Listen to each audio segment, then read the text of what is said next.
কুষ্টিয়া কাব্য সংসদ এবং সুন্দরম ললিত কলা একাডেমি আয়োজিত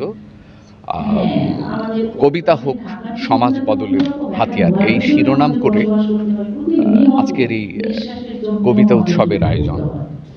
আমি এখানে এসেছি, আমার ভালো লাগছে। আসলে কবিতা হোক, গান হোক, সঙ্গীত হোক, শিল্পের যে কোনো মাধ্যমই হোক, সেটা নিয়ে একটা উৎসব হলে সেটা আসলে একটা আনন্দের, সেখান থেকে একটা সৌরভ ছড়ায়, সেখান থেকে একটা সৌন্দর্য ফুটে ওঠে। আজকে আমরা হয়তো প্রযুক্তিগতভাবে আমরা অনেক এগিয়েছি, কিন্তু আমরা কবিতা থেকে সরে যাচ্ছি, আমরা ভালো গান থেকে সরে যাচ্ছি, আমরা ছবি আঁকা থেকে সরে যাচ্ছি, আমরা শিল্পকলার নানা মাধ্যম থেকে সরে যাচ্ছি।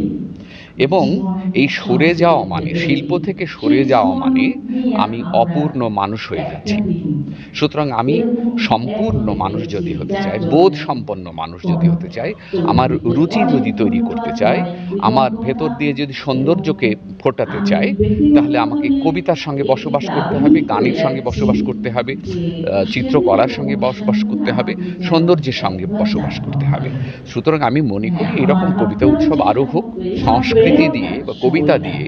যেমন সুকান্ত, সুভাষ মুখোপাধ্যায়, এইসব কবিরা বলতে চেয়েছেন যে হ্যাঁ, কিছুটা সমাজকে আঘাত করা যায়, নষ্ট সমাজকে আঘাত করা যায়, এবং কবিতা দিয়ে হয়তো মানুষের মনে একটা ভালো চিন্তা, প্রগতি চিন্তা, সুস্থ চিন্তা আনা সম্ভব।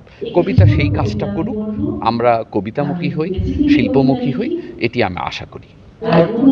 এখন দেখুন, সভ্য দেশে শিল্প একটা বড় ভূমিকা রেখে চলেছে। আপনি প্যারিসের কথা যদি বলেন, আপনি ফ্রান্সের কথা বলেন, ইতালির কথা বলেন, সেই সব দেশের সভ্যতাই গড়ে উঠেছে সংস্কৃতি দিয়ে। শুধু অর্থনীতি দিয়ে সভ্যতা গড়ে ওঠেনি। হয়তো অর্থনীতি বিত্তবান করেছে মানুষকে, কিন্তু সংস্কৃতি যেটা করেছে সেই সব দেশের মানুষকে চিত্তবান করেছে। বাংলাদেশ ধানের দেশ, যেমন বাংলাদেশ গানেরও দেশ ছিল, এবং সেই গানের দেশটাকে আমরা যেন না হারিয়ে ফেলি।